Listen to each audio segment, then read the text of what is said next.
ভাইটি ভণ্টিহঁত, মই আজি তোমালোকৰ আগত হিতোপদেশৰ সাধুৰ অন্তৰ্গত আন এটি সুন্দৰ নীতিশিক্ষামূলক সাধুকথা ক'বলৈ ওলাইছোঁ দেই।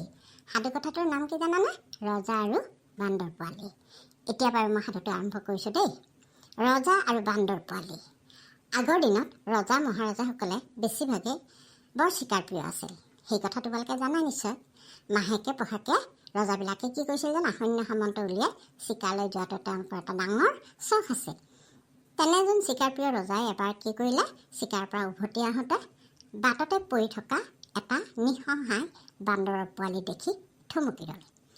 মাক বাপেক নোহোৱা মৰম লগা পোৱালিটো দেখি ৰজাৰ মনত তাৰ প্ৰতি খুব মৰম উপজিল। ৰজাই মনতে ভাবিলে, এই কণমানি পোৱালিটোক মাজ বাটতে যদি মই এৰি থৈ যাওঁ তেতিয়াহ'লে ভাল কথা নহ'ব। গৰু ম'হৰ যদি পালবিলাক যে আহে তেতিয়া সি তাক বেচা গচকি মাৰি পেলাব, আৰু কুকুৰ শিয়ালে পালেতো তাৰ যে কি গতি হ'ব। সেই কথা ভাবি পেলাই ৰজাই কি কৰিলে, সৈন্য সামন্তৰ হতুৱাই বান্দৰ পোৱালিটোক ঘৰলৈ লৈ আনিলে। অতি আদৰ সাদৰ কৰি বান্দৰ পোৱালিটোক খোৱালে বোৱালে আৰু তাক থাকিবলৈ ভাল ঠাই অকণৰ ব্যৱস্থা কৰি দিলে। সেইদিনাৰ পৰা বান্দৰ পোৱালিটো হৈ পৰিল ৰজাৰ পোহনীয়া অতি মৰমৰ পশু, অতি মৰমৰ আদৰৰ পাত্ৰ। পশু বুলি নহয়, তাক খুব মৰম কৰি ৰাখিলে। লাহে লাহে বান্দৰ পোৱালিটো কিন্তু ডাঙৰ হৈ আহিল দেই। চেক পালে সি ইমান ৰজাক ভাল পায়, সি কাণ মূৰ জোকাৰি গৈ ৰজাৰ সন্মুখত হাজিৰ হ'ব। জঁপিয়াই জঁপিয়াই ৰজাৰ পাছে পাছে ঘূৰি ফুৰিব আৰু ৰজাৰ সৈতে ধেমালি কৰিব খোজে। ৰজায়েও তাক কি কৰিছিল জানা? খুবেই মৰম কৰিছিল। গা মূৰ পিহি দি তাৰ লগত ধেমালি ধুমুলা কৰে। কলৈকো এৰি ৰজাই তাক নাযায়। আনকি ৰাজসভালৈ যেতিয়া যায় নহয়, তেতিয়াও সেই বান্দৰটোক লৈ যায়। এইদৰে দিন যিমানেই বাগৰি গৈছিলে, বান্দৰ পোৱালিটোৱে লাহে লাহে ডাঙৰ হৈ আহিল।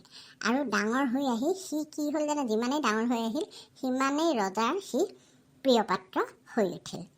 বান্দৰে যেনিবা ৰজাক একেবাৰে মুগ্ধ কৰিয়েই পেলালে, তেনেকুৱাকৈ ভাবা আৰু। একেবাৰে মুগ্ধ হৈ গ'ল ৰজা।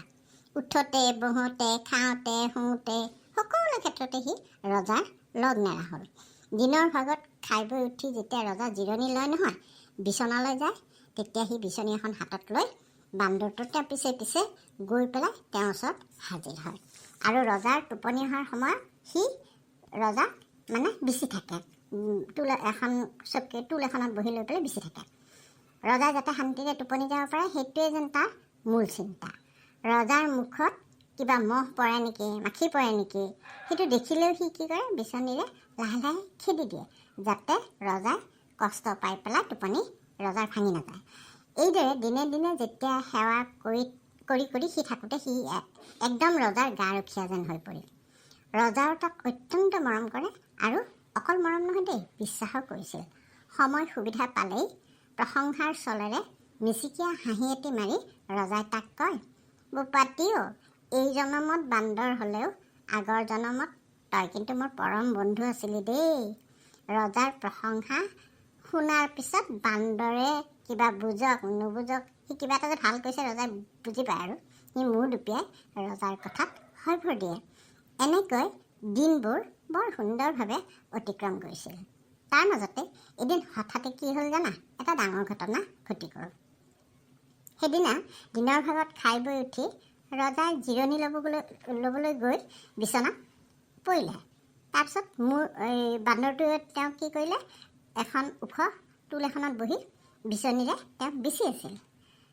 তাৰপিছত ৰজাই আৰাম পাই পেলাই বেছ টোপনি গ'ল। গভীৰ যেতিয়া ৰজাৰ টোপনি গ'ল, ৰজা ঠিক তেনেকুৱা সময়তে ক'ৰবাৰ পৰা এটা মাখি এটাটো ভুন ভুনাই উৰি আহি বাৰে বাৰে ৰজাৰ কপালখনত পৰিব ধৰিলে।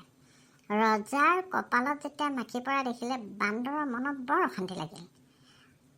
এই মাখিটো বাৰে বাৰে কিয় আহি পেলাই ৰজাৰ টোপনি ভাঙিছে কিয়? তাত বিৰাট খং উঠি গ'ল দেই। যেন ৰজাৰ অসমৰ টোপনি ভাঙাটো তাৰমানে সি সহ্যই কৰিব নোৱাৰে।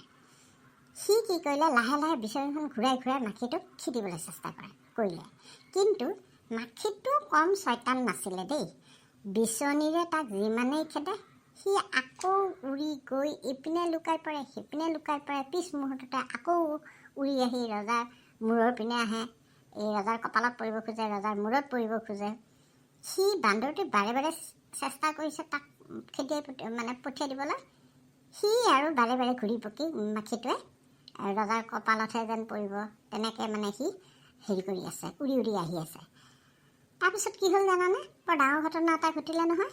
এফালে ৰজাৰ টোপনি লালকাল, আনফালে উপকাৰী বান্দৰৰ মূৰত মাখি খেদাৰ চিন্তা। মাখিটোক কেনেকৈ খেদিব পাৰোঁ? এই মাখিটোৱে কিয় আহি পেলাই মোৰ মৰমৰ ৰজাৰ টোপনি নষ্ট কৰিব ধৰিছে। ইয়াকে ভাবি কেনেকৈনো ইয়াক মই মাৰিয়ে পেলাম নেকি আজি, এইটো ভাব আহিলে দেই বান্দৰৰ মনলৈ।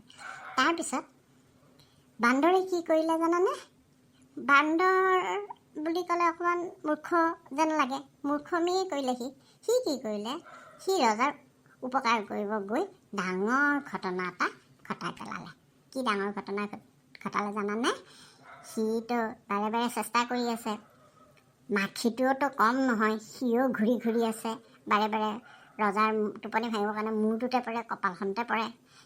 এইবাৰ হেৰিৰ বিৰাট খং উঠি গ'ল দেই। সি যেতিয়া কপালত পৰিব যেন লাগিলে মাখিটোৱে উৰি উৰি আহি, তেতিয়া বান্দৰটোৰ যে এইবাৰ খং উঠিল নহয়, সি একেবাৰে বিচনীখন লৈ দিলে নহয়। সি কপালত পৰা যেন পালে মাখিটোক, গতিকে সি দিলে নহয় একদম মাখিটোক বিচনীখনেৰে মাৰ এটা। কিন্তু ক'তনো মাখিক মাৰিব পাৰে? মাখি গ'ল ক'ৰবালৈ উৰি, আৰু সেই মস্ত সেই বিচনীৰ মাৰটো আহি পেলাই ৰজাৰ কপালতে পৰিলে। কপালত দিলে এটা ডাঙৰ আঘাত এটা পৰাৰ লগে লগে কি হ'ল জানানে? কপালখনটো একদম ৰজাৰ ফাটি গ'ল। ফাটি গৈ পেলাই তেজ বব ধৰিলে। সি অধৈৰ্য হ'ল। আচলতে বান্দৰটোৱে বৰ অধৈৰ্য হ'ল। অধৈৰ্য হৈ সি ভাল কাম এটা কৰিম বুলি বিচনীৰ নালডালেৰে একেবাৰে মাখিৰ মূৰত তোক মই একেবাৰে মাৰি পেলাম বুলি কৈ মূৰত পূৰা ভাল কোব এটা দিলে, আৰু সেই কোব গৈ পেলাই ৰজাৰ কপালত পৰিল।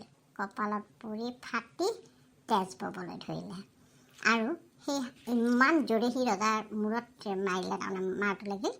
ৰজা একদম টোপনিৰ ভাঙি জাপ মাৰি উঠিল, আৰু উঠি কথাখিনি গম পাই তেওঁ কি কৰিব এতিয়া? কাৰণ তেওঁ কৰিব নোৱাৰে একো। তেওঁ গম পালে যে সি উপকাৰেই কৰিব খুজিছিলে, কিন্তু মূৰ্খ বান্দৰে তেওঁৰ লগত যি কাণ্ড ঘটালে তাকে তেওঁ উপায় নোহোৱা যেন হ'ল। একো নকয় ৰজাই ধৈৰ্য ধৰি থাকিল। কি কৰিব আৰু? গতিকে মূৰ্খৰ লগত বন্ধুত্ব পতাটো নিজৰেই মূৰ্খামি। এইটোকেই তেওঁ কথাটো বুজি পালে যে মইনো কিয় মূৰ্খৰ লগত বন্ধু পাতিছিলোঁ, যাৰ কাৰণে মই নিজৰে মূৰ্খ যেন লাগিছে। এতিয়া এই সুন্দৰ সাধু কথাটোৰ পৰা আমি এটা সুন্দৰ উপদেশ পালোঁ দেই। সাধুটোৰ পৰা কি পালোঁ জানানে? পাৰিলে মূৰ্খৰ লগত বন্ধুত্ব নপতাই ভাল, আৰু পাতিলেও সদায় সাৱধান হৈ থাকিবা। তেওঁৰ কোনো কথা নাইবা কামতে তুমি বিশ্বাস বা ভৰসাত নল'বা। তেওঁৰ ওপৰত ভৰসা নকৰিবা, আৰু যদি কৰা তেতিয়াহ'লে কেতিয়াবা নিজৰ বিপদ নিজে মাতি অনা যেন হ'ব। এই লৈ অসমীয়া ভাষাত এটা ভাল প্ৰবাদ আছে দেই। সেয়া হ'ল কি জানানে? মূৰ্খ বন্ধুতকৈ জ্ঞানী শত্ৰুও ভাল। গতিকে মূৰ্খ বান্দৰটো মূৰ্খ বন্ধুৱেই হ'ল। গতিকে তাৰ মূৰ্খামিৰ কাৰণে বিচনীৰ নালৰ কোব খাবলগীয়া হ'ল ৰজাই। ৰজাৰ মূৰটোও ফাটিলে। তেওঁ উপায়তো নাই, সেই বান্দৰটোক তেওঁ সৰুৰে পৰা তুলি তালি ডাঙৰ দীঘল কৰি নিজৰ ইমান ভাল পাইছিলে, তাক মৰম চেনেহ কৰি ৰাখিছিল। গতিকে কি কৰিব এতিয়া? উপায়তো নাই। ৰজাই এতিয়া নিজৰ দুখ নিজেই বুজি পালে। তাৰমানে মই মূৰ্খৰ লগতে বন্ধুত্ব কৰিছিলোঁ যেতিয়া, গতিকে তাৰ মূৰ্খৰ ফল আজি পৰিণাম ময়ে ভোগ কৰিবলগীয়া হ'ল। বুজিছা কি সুন্দৰ সাধু কথাটো? তাৰমানে মূৰ্খ বন্ধুতকৈ জ্ঞানী শত্ৰুও ভাল বুলি অসমীয়াত এটা কথা আছে। কেনেকুৱা লাগিব আৰু সাধুটো? আশা কৰোঁ সাধুটোৰ পৰা তোমালোকে কিছু কথা শিকিব পাৰিলা, নহয়নে বাৰু?